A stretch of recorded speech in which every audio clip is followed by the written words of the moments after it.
Hello. I love everything that we've covered today. I'm absorbing it. I would love to just touch a little bit upon relationships. I'm finding myself seeing results in real time, to do with birds and feathers often, but I find myself hesitant when I'm faced with people. Well, what we've been talking about here today is primarily about your relationship with your inner being and with your vibrational reality, because that's the first step. Once you understand that relationship and you've got a handle on it, then all other relationships will be comfortable and pleasurable. But most humans who don't have a handle on this, in other words, we're just right here on the leading edge, and even you discovered new things about it even today. So it's an evolving state of being for sure. But most humans are not tending to the relationship with who they really are. So they are not consistently under the influence of source, and so they are under the influence of something else. And so most humans have the habit, the belief, the expectation, the practiced vibration of watching the behavior of others in order to acknowledge how they're doing. So it's attention from others that they crave, rather than allowing themselves to be under the influence of who they really are. And then the behavior of others is a big part of what's going on in their vibration. You just can't watch something without forming an opinion about it.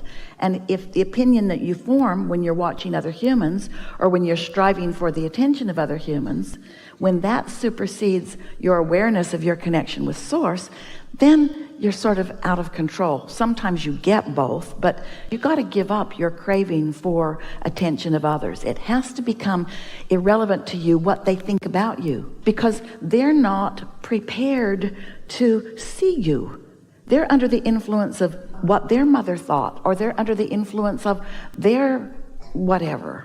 And so you just can't count on anybody else. This was the clearest thing that Esther ever came to understand about this. Once her Jerry made his transition into non-physical, they had a long-standing relationship. They were together for over 30 years. And during that time, they were together all the time, all day, all night, every day, every night. In other words, they were really getting along well. Esther would not admit to any moments that weren't wonderful. There might have been some, but she can't remember them. As far as she was concerned, it was lovely, lovely, lovely, lovely, lovely. And then when he made his transition, she was really distressed, because she connects with us so easily, but she couldn't find him. She suffered over it for a while. And one day when she stumbled accidentally into a clear space where she could hear us, you can only stand so much grieving. Pretty soon your mind just sort of times out. She heard us say, "Look for him where he is, not where he was." And it startled Esther, because she didn't realize that there would be a vibrational difference between him where he was and him where he is, because she knows he's in a perfect place now, and she would not admit that he wasn't always in a perfect place. So she was not willing to even acknowledge that there could be a vibrational variance between Jerry in the physical and Jerry in the non-physical. Well, this is what we're asking you all to acknowledge about everybody you know. There's your friend in the physical, and there's your friend in the non-physical. And the thing that confused Esther is that Jerry was so often tuned in, tapped in, turned on to his inner being, that he was often all of that. In other words, Jerry in the physical was very often like Jerry in the non-physical, just not always. But Esther was not looking for him there. She was missing where he was. She was looking at the lack of him. He wasn't across the dinner table, and he wasn't in the bed, and he wasn't walking down the hall, and he wasn't taking the walks, and he wasn't driving the bus, and he wasn't helping with anything.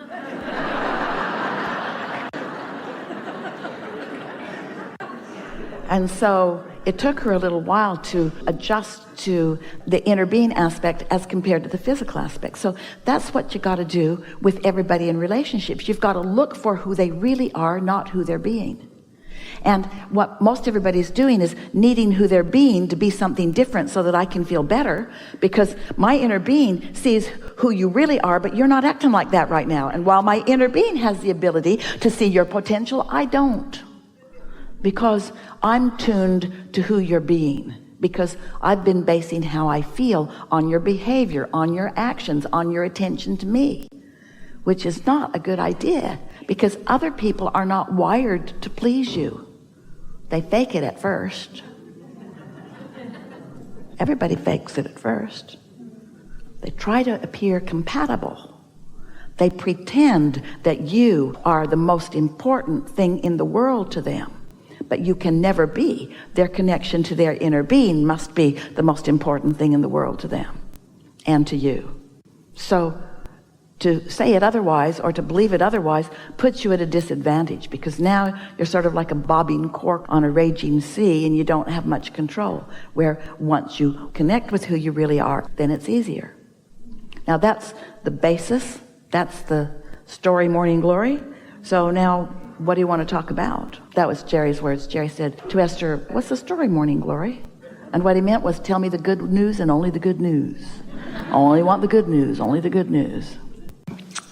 I don't want to bump or do a rough ride, but I'm finding myself, maybe there's a bit more hesitance to do with money, like an allowance of it flowing, like that it's okay that it goes. It's true for everyone. Just pick up more of the other sticks. Just don't pick up the money stick when you know that that's how you feel.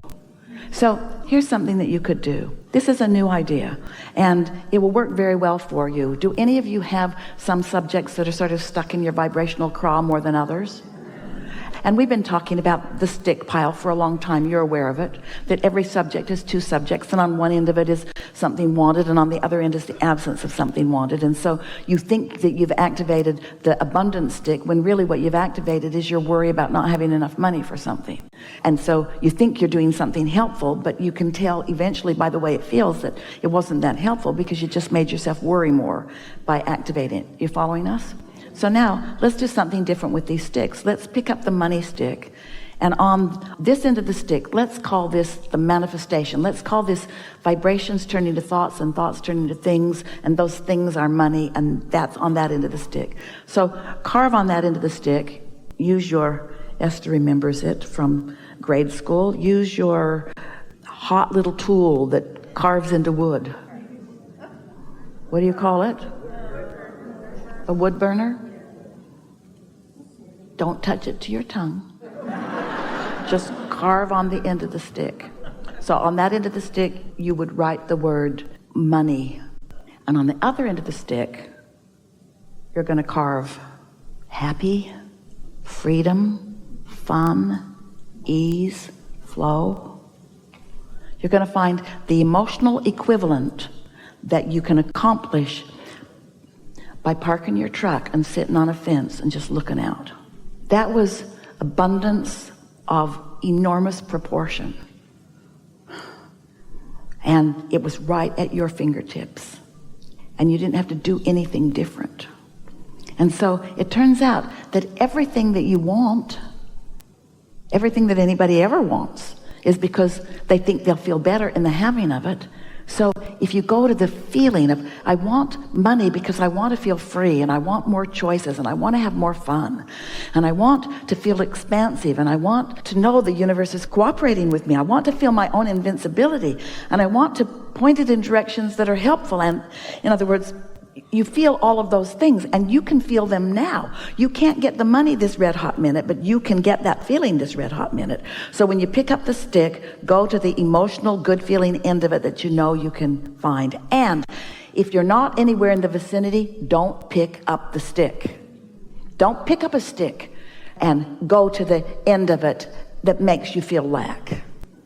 And so your inner being knows that. Did we tell you lately that your inner being knows where you are in terms of your manifestation or your state of mind? Your inner being always knows where you are in relationship to everything that you want. And your inner being knows the perfect things to say to you.